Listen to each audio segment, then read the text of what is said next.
Richard, a 30-0 victory away at North Wales Crusaders, exactly the response you were looking for from your team?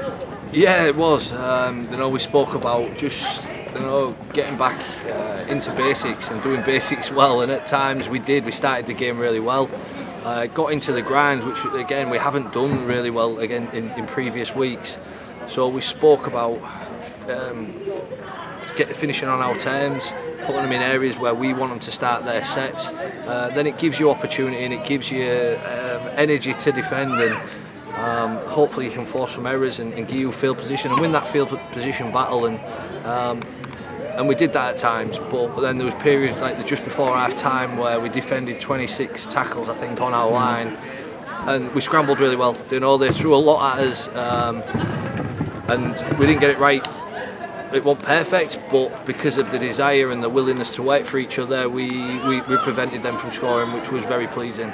Yeah, how pleasing sort of is that resoluteness? Because when it comes to the playoffs at the end of the season, you're going to need to be tight on your own line, aren't you? Yeah, certainly, and that's the effort and energy that we asked for before the game, because probably didn't have it against Whitehaven, that desire, that want, that intent in what we were doing, whereas today we did.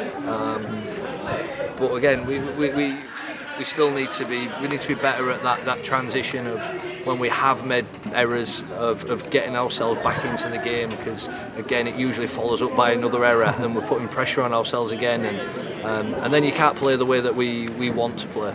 The fact we've managed to sort of extend that lead over one of the chasing pack, how important could that be with just 4 games remaining now in the regular season? Yeah, we've got a bit of a break, so it was sort of just empty your tanks today. We've got a 2-week break, so before we play again and in another really big game for us with London just behind us in the competition.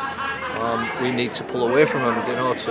We want to try and finish as high as we can to see if we can get them home ties within the playoff system.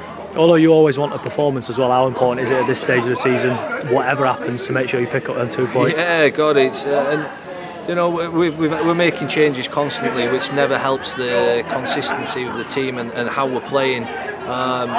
So hopefully we're due to get a few back for the London game, which is only a big bonus for us going into the playoffs.